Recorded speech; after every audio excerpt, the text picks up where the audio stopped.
ओम शांति।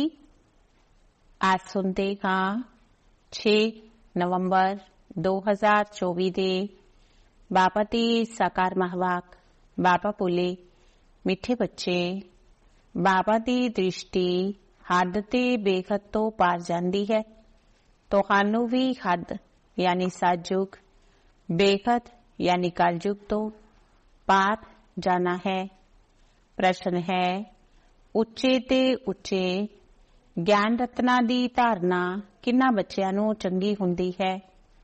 ਉੱਚੇ ਤੇ ਉੱਚੇ ਗਿਆਨ ਰਤਨਾਂ ਦੀ ਧਾਰਨਾ ਕਿੰਨਾ ਬੱਚਿਆਂ ਨੂੰ ਚੰਗੀ ਹੁੰਦੀ ਹੈ? ਉੱਤਰ, ਜਿਨ੍ਹਾਂ ਦਾ ਬੁੱਧੀ ਯੋਗ ਇੱਕ ਬਾਪ ਦੇ ਨਾਲ ਹੈ, ਪਵਿੱਤਰ ਬਣੇ ਨੇ, ਉਹਨਾਂ ਨੂੰ ਇਹਨਾਂ ਰਤਨਾਂ ਦੀ ਧਾਰਨਾ ਚੰਗੀ ਹੋਵੇਗੀ।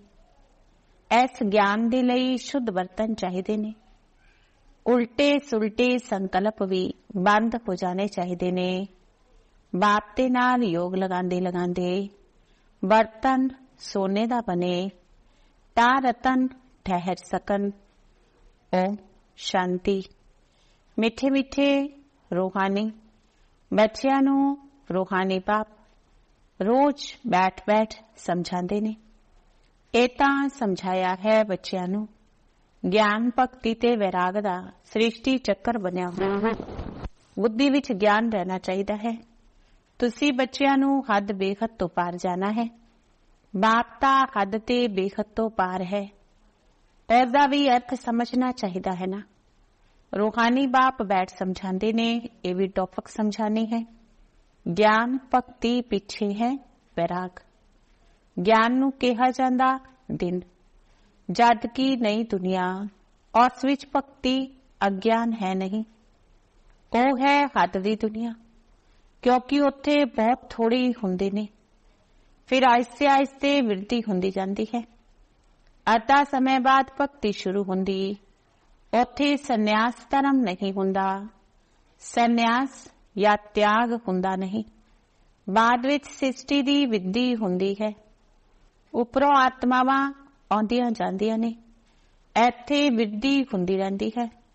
ਹੱਦ ਤੋਂ ਸ਼ੁਰੂ ਹੁੰਦੀ ਬੇਹੱਦ ਵਿੱਚ ਜਾਂਦੀ ਹੈ। ਸਤਯੁਗ ਤੋਂ ਸ਼ੁਰੂ ਹੁੰਦੀ ਕਲਯੁਗ ਵਿੱਚ ਜਾਂਦੀ ਹੈ। ਬਾਪ ਦੀ ਤਾਂ ਹੱਦ ਬੇਹੱਦ ਤੋਂ ਪਾਰ ਦ੍ਰਿਸ਼ਟੀ ਜਾਂਦੀ ਹੈ। ਜਾਣਦੇ ਨੇ ਹੱਦ ਵਿੱਚ ਕਿੰਨੇ ਥੋੜੇ ਬੱਚੇ ਹੁੰਦੇ ਤੇ ਰਾਵਣ ਰਾਜ ਵਿੱਚ ਕਿੰਨੀ ਵਿਰਤੀ ਹੋ ਜਾਂਦੀ ਹੈ। ਹੁਣ ਤੁਹਾਨੂੰ ਵੀ ਹੱਦ ਬੇਹੱਦ ਤੋਂ ਪਾਰ ਜਾਣਾ ਹੈ।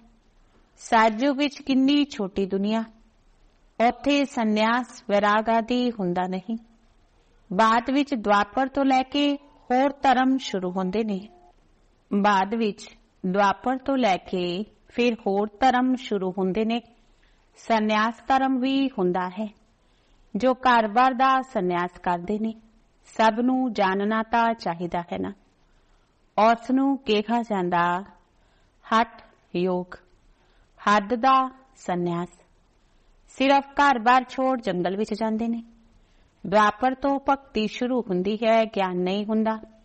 ਗਿਆਨ ਮਾਨਾ ਸਤਯੁਗ ਤ੍ਰੇਤਾ ਸੁਖ, ਭਗਤੀ ਮਾਨਾ ਅਗਿਆਨ ਦੁੱਖ। ਇਹ ਚੰਗੀ ਤਰ੍ਹਾਂ ਸਮਝਾਣਾ ਹੁੰਦਾ ਹੈ। ਫਿਰ ਦੁੱਖ ਸੁੱਖ ਤੋਂ ਪਾਰ ਜਾਣਾ ਹੈ, ਹੱਦ ਬੇਹੱਦ ਤੋਂ ਪਾਰ। ਮਨੁੱਖ ਜਾਂਚ ਕਰਦੇ ਨੇ ਨਾ, ਕਿਤੇ ਤੱਕ ਸਮੁੰਦਰ ਹੈ, ਆਸਮਾਨ ਹੈ। ਬੜੀ ਕੋਸ਼ਿਸ਼ ਕਰਦੇ ਨੇ ਪਰ ਅੰਤ ਪਾ ਨਹੀਂ ਸਕਦੇ। ਐਰੋਪਲੇਨ ਵਿੱਚ ਜਾਂਦੇ ਨੇ, ਉਸ ਵਿੱਚ ਵੀ ਇੰਨਾ ਤੇਲ ਤਾਂ ਚਾਹੀਦਾ ਹੈ ਜੋ ਵਾਪਿਸ ਵੀ ਆ ਸਕਣ। ਬਹੁਤ ਦੂਰ ਤੱਕ ਜਾਂਦੇ ਨੇ ਪਰ ਬੇਹੱਦ ਵਿੱਚ ਜਾ ਨਹੀਂ ਸਕਦੇ, ਹੱਦ ਤੱਕ ਹੀ ਜਾਣਗੇ। ਤੁਸੀਂ ਤਾਂ ਹੱਦ ਬੇਹੱਦ ਤੋਂ ਪਾਰ ਜਾਂਦੇ ਹੋ। ਹੁਣ ਤੁਸੀਂ ਸਮਝ ਸਕਦੇ ਹੋ, ਪਹਿਲੇ ਨਵੀਂ ਦੁਨੀਆ ਹੱਦ ਹੈ, ਬਹੁਤ ਥੋੜੇ ਮਨੁੱਖ ਹੁੰਦੇ ਨੇ।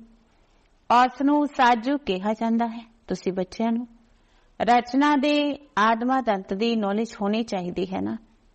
ਇਹ ਨੌਲੇਜ ਹੋਰ ਕੋਈ ਵਿੱਚ ਹੈ ਨਹੀਂ। ਤੁਹਾਨੂੰ ਸਮਝਾਉਣ ਵਾਲਾ ਬਾਪ ਹੈ, ਜੋ ਬਾਪ ਹੱਦ ਬੇਹੱਦ ਤੋਂ ਪਾਰ ਹੈ। ਹੋਰ ਕੋਈ ਸਮਝਾ ਨਾ ਸਕੇ। ਰਚਨਾ ਦੇ ਆਦਮਾ ਦੰਤ ਦਾ ਰਾਜ ਸਮਝਾਉਂਦੇ ਨੇ, ਫਿਰ ਕਹਿੰਦੇ ਨੇ ਇਸ ਤੋਂ ਪਾਰ ਜਾਓ। ਉੱਥੇ ਕੁਝ ਵੀ ਰਹਿੰਦਾ ਨਹੀਂ, ਕਿੰਨੀ ਦੂਰ ਜਾਂਦੇ ਨੇ। ਆਸਮਾਨ ਹੀ ਆਸਮਾਨ ਹੈ। ਉਸ ਨੂੰ ਕਿਹਾ ਜਾਂਦਾ ਹੱਦ ਬੇਹੱਦ ਤੋਂ ਪਾਰ। ਕੋਈ ਅੰਤ ਨਹੀਂ ਪਾ ਸਕਦੇ। कहणगे बेअंत है। बेअंत कहना तां सहज है, पर अंत दा अर्थ समझना चाहिदा है। हुण तुहानू बाप समझ दिंदे ने। बाप कहंदे ने मैं हद नू भी जानदा हां, बेहद नू भी जानदा हां। फलाने फलाने धर्म फलाने फलाने समय ते स्थापन होए। दृष्टि जांदी है सतयुग हद दी तरफ, फिर कलयुग बेहद दी तरफ, फिर असी पार चले जावांगे जिथे कुछ भी नहीं। सूरज चांद दे उपर असी जांदे हां। जिथे साडा शांति धाम स्वीट होम है, ਉਹ ਤਾਂ ਸਤਿਯੁਗ ਵੀ स्वीट होम है। ਉੱਥੇ शांति भी है, राज भाग सुख भी है। दोवें ने घर जाओगे ਉੱਥੇ सिर्फ शांति होवेगी, सुख दा नाम नहीं लैणगे। हुण तुसी शांति स्थापन कर रहे हो, सुख शांति भी स्थापन कर रहे हो।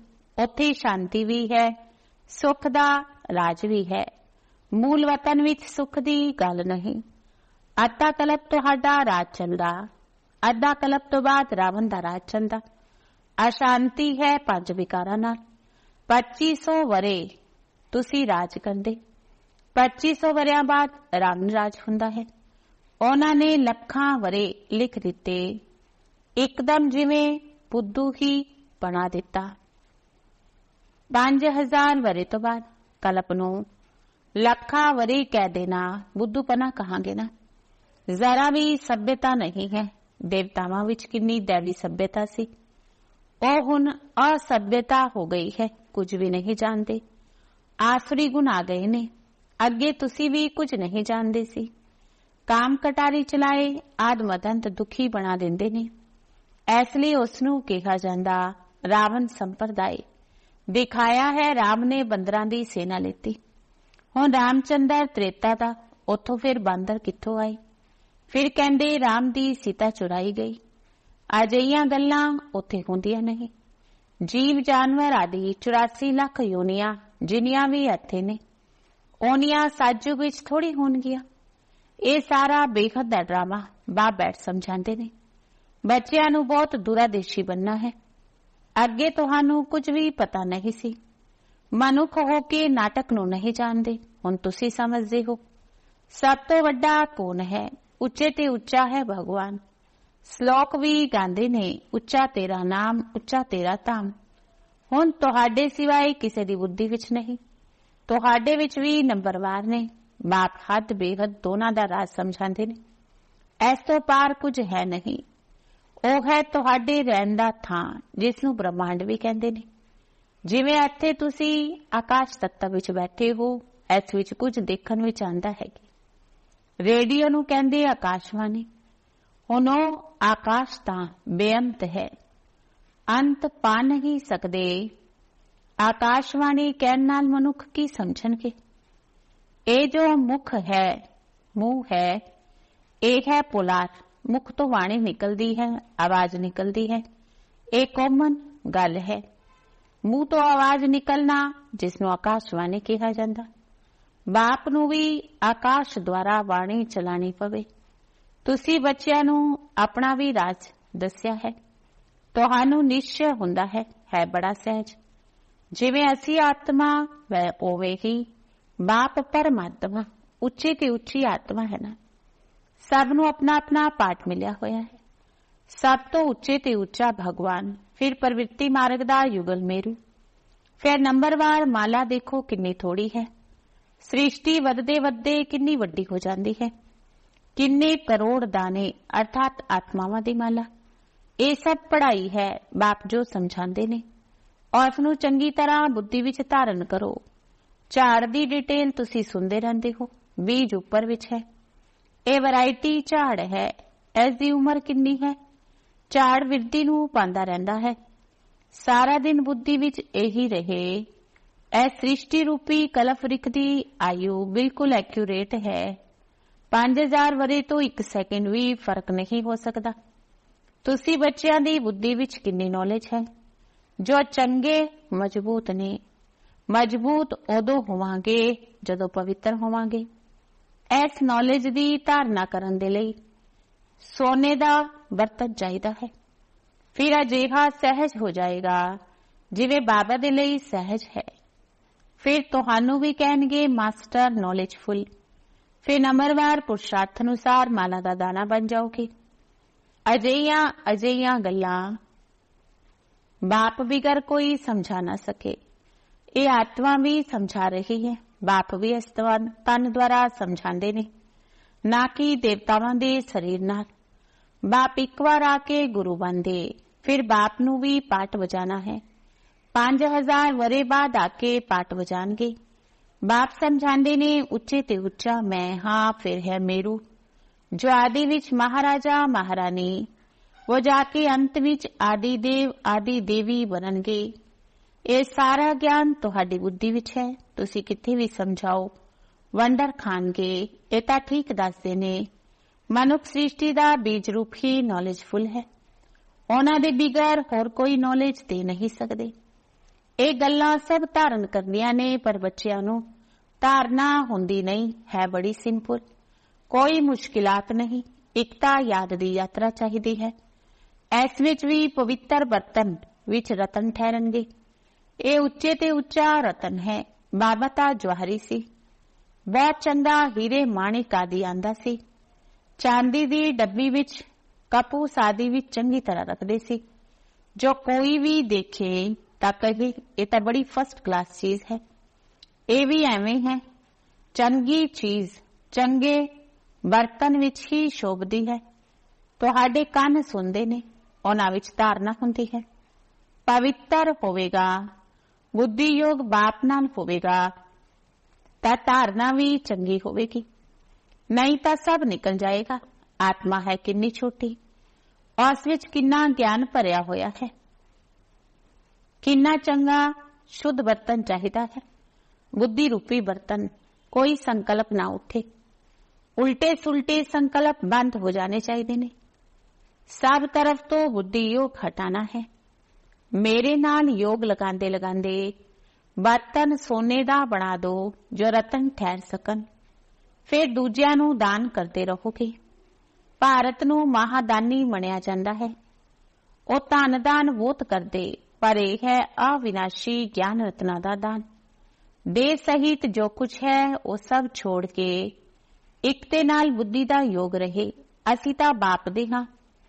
ਇਸ ਵਿੱਚ ਮਿਹਨਤ ਲੱਗਦੀ ਹੈ। ਇਹ ਆਬਜੈਕਟ ਬਾਬਾ ਦੱਸ ਦਿੰਦੇ ਨੇ। ਪੁਰਸ਼ਾਰਥ ਕਰਨਾ ਬੱਚਿਆਂ ਦਾ ਕੰਮ ਹੈ। ਹੁਣ ਹੀ ਇੰਨਾ ਉੱਚ ਪਦ ਪਾ ਸਕੋਗੇ। ਕੋਈ ਉਲਟਾ ਸੁਲਟਾ ਸੰਕਲਪ ਵਿਕਲਪ ਨਾ ਆਏ। ਬਾਬਾ ਹੀ ਨੌਲੇਜ ਦਾ ਸਾਗਰ ਹੱਦ ਬੇਖਤ ਤੋਂ ਪਾਰ ਹੈ। ਸਭ ਬੈਠ ਸਮਝਾਉਂਦੇ ਨੇ, ਤੁਸੀਂ ਸਮਝਦੇ ਹੋ। ਬਾਬਾ ਸਾਨੂੰ ਦੇਖਦੇ ਨੇ, ਪਰ ਅਸੀਂ ਤਾਂ ਹੱਦ ਬੇਖਤ ਤੋਂ ਪਾਰ ਉੱਪਰ ਚਲਾ ਜਾਂਦਾ ਹਾਂ। ਮੈਂ ਰਹਿਣ ਵਾਲਾ ਵੀ ਉੱਥੋਂ ਦਾ ਹਾਂ। ਤੁਸੀਂ ਵੀ ਹੱਦ ਬੇਖਤ ਤੋਂ ਪਾਰ ਚਲੇ ਜਾਓ। ਸੰਕਲਪ ਵਿਕਲਪ ਕੁਝ ਵੀ ਨਾ ਆਣ। ਇਸ ਵਿੱਚ ਮਿਹਨਤ ਚਾਹੀਦੀ ਹੈ। ਗ੍ਰਸਤ ਵਿਵਹਾਰ ਵਿੱਚ ਰਹਿੰਦੇ ਕਮਲ ਫੁੱਲ ਸਮਾਨ ਬਣਨਾ ਹੈ। ਹੱਥ ਕਾਰਡੇ ਦਿਲ ਯਾਰਡੇ। ਗ੍ਰਸਤੀ ਤਾਂ ਬਹੁਤ ਹੈ। ਗ੍ਰਸਤੀ ਜਿੰਨਾ ਉਠਾਉਂਦੇ ਉਹਨਾਂ ਘਰ ਵਿੱਚ ਰਹਿਣ ਵਾਲੇ ਬੱਚੇ ਨਹੀਂ। ਸੈਂਟਰ ਚਲਾਉਣ ਵਾਲੇ, ਮੁਰਲੀ ਚਲਾਉਣ ਵਾਲੇ ਵੀ ਨਾਪਾਸ ਹੋ ਜਾਂਦੇ ਨੇ। ਪੜਨ ਵਾਲੇ ਉੱਚੇ ਚਲੇ ਜਾਂਦੇ ਨੇ। ਅੱਗੇ ਤੁਹਾਨੂੰ ਸਭ ਮਾਲੂਮ ਥੋੜੀ ਲੱਗਦਾ ਸੀ। ਬਾਬਾ ਬਿਲਕੁਲ ਠੀਕ ਦੱਸਦੇ ਨੇ।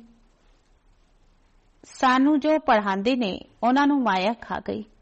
ਮਹਾਰਥੀਆਂ ਨੂੰ ਮਾਇਆ ਇੱਕਦਮ ਹੱਪ ਕਰ ਗਈ ਹੈ ਹੀ ਨਹੀਂ। ਮਾਇਆ ਵੀ ਟ੍ਰੇਟਰ ਬਣ ਜਾਂਦੇ ਨੇ। ਵਿਲਾਇਤ ਵਿੱਚ ਵੀ ਟ੍ਰੇਟਰ ਬਣ ਜਾਂਦੇ ਨੇ ਨਾ। ਕਿਤੇ ਕਿਤੇ ਜਾ ਕੇ ਸ਼ਰਨ ਲੈਂਦੇ ਨੇ। ਜੋ ਪਾਵਰਫੁਲ ਹੁੰਦੇ ਉਸ ਦੀ ਤਰਫ ਚਲੇ ਜਾਂਦੇ। ਇਸ ਸਮੇਂ ਮੌਤ ਸਾਹਮਣੇ ਹੈ ਨਾ। ਬਹੁਤ ਤਾਕਤ ਵਾਲੇ ਕੋਲ ਜਾਣਗੇ। ਹੁਣ ਤੁਸੀਂ ਸਮਝਦੇ ਹੋ ਬਾਪ ਹੀ ਪਾਵਰਫੁਲ ਹੈ। ਬਾਪ ਹੈ ਸਰਵ ਸ਼ਕਤੀਮਾਨ। ਸਾਨੂੰ ਸਿਖਾਉਂਦੇ ਸਿਖਾਉਂਦੇ ਸਾਰੇ ਵਿਸ਼ਵ ਦਾ ਮਾਲਿਕ ਬਣਾ ਦਿੰਦੇ ਨੇ। ਉੱਥੇ ਸਭ ਕੁਝ ਮਿਲ ਜਾਂਦਾ। ਕੋਈ ਅਪ੍ਰਾਪਤ ਵਸਤੂ ਨਹੀਂ ਰਹਿੰਦੀ ਜਿਸ ਦੀ ਪ੍ਰਾਪਤੀ ਦੇ ਲਈ ਅਸੀਂ ਪੁਰਸ਼ਾਰਥ ਕਰੀਏ।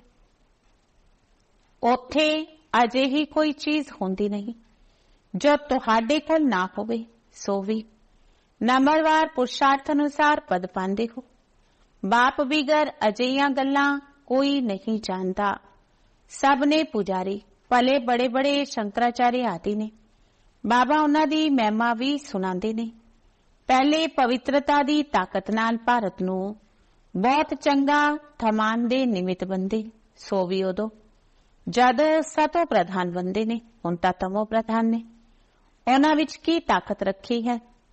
ਹੁਣ ਤੁਸੀਂ ਜੋ ਪੁਜਾਰੀ ਸੀ ਸੋ ਪੂਜਯ ਬਣਨ ਦਾ ਪੁਰਸ਼ਾਰਥ ਕਰ ਰਹੇ ਹੋ। ਤੁਹਾਡੀ ਬੁੱਧੀ ਵਿੱਚ ਸਾਰਾ ਗਿਆਨ ਹੈ। ਬੁੱਧੀ ਵਿੱਚ ਧਾਰਨਾ ਰਹੇ, ਤੁਸੀਂ ਸਮਝਾਉਂਦੇ ਰਹੋ। ਬਾਪ ਨੂੰ ਵੀ ਯਾਦ ਕਰੋ। ਬਾਪ ਸਾਰੇ ਝਾੜ ਦਾ ਰਸ ਸਮਝਾਉਂਦੇ ਨੇ। ਬੱਚਿਆਂ ਨੂੰ ਮਿੱਠਾ ਵੀ ਅਜਿਹਾ ਬਣਨ ਦਾ ਹੈ। ਯੁੱਧ ਹੈ ਨਾ, ਮਾਇਆ ਦੇ ਤੂਫਾਨ ਵੀ ਬਹੁਤ ਆਉਂਦੇ ਨੇ, ਸਭ ਸਹਿਣ ਕਰਨਾ ਪੈਂਦਾ ਹੈ। ਬਾਪ ਦੀ ਯਾਦ ਵਿੱਚ ਰਹਿਣ ਨਾਲ ਤੂਫਾਨ ਸਭ ਚਲੇ ਜਾਣਗੇ। ਹਾਤਮ ਤਾਈ ਦਾ ਖੇਲ ਦੱਸਦੇ ਨੇ ਨਾ, ਮੁੱਲਰਾ ਪਾਉਂਦੇ ਸੀ, ਮਾਇਆ ਚਲੀ ਜਾਂਦੀ ਸੀ। ਮੁੱਲਰਾ ਨਿਕਾਲਣ ਨਾਲ ਮਾਇਆ ਆ ਜਾਂਦੀ ਸੀ। ਛੂਈ ਮੁਈ ਹੁੰਦੀ ਹੈ ਨਾ, ਹੱਥ ਲਗਾਓ ਤਾਂ ਮੁਰਝਾ ਜਾਂਦੇ। ਮਾਇਆ ਬੜੀ ਤਿੱਖੀ ਹੈ। ਐਨਾ ਉੱਚ ਪੜ੍ਹਾਈ ਪੜ੍ਹਦੇ ਪੜ੍ਹਦੇ ਗਿਰਾ ਦਿੰਦੀ। ਇਸ ਲਈ ਬਾਪ ਸਮਝਾਉਂਦੇ ਰਹਿੰਦੇ, ਆਪਣੇ ਆਪ ਨੂੰ ਭਾਈ ਭਾਈ ਸਮਝੋ, ਫਿਰ ਹੱਦ ਬੇਹੱਦ ਤੋਂ ਪਾਰ ਚਲੇ ਜਾਓਗੇ। ਸਰੀਰ ਹੀ ਨਹੀਂ ਤਾਂ ਦ੍ਰਿਸ਼ਟੀ ਜਾਏਗੀ ਕਿੱਥੇ? ਐਨੀ ਮਿਹਨਤ ਕਰਨੀ ਹੈ। ਸੁਣ ਕੇ ਫੰਕ ਨਹੀਂ ਹੋਣਾ, ਉਦਾਸ ਨਹੀਂ ਹੋ ਜਾਣਾ। ਕਲਪ ਕਲਪ ਤੁਹਾਡਾ ਪੁਰਸ਼ਾਰਥ ਚੱਲਦਾ ਹੈ।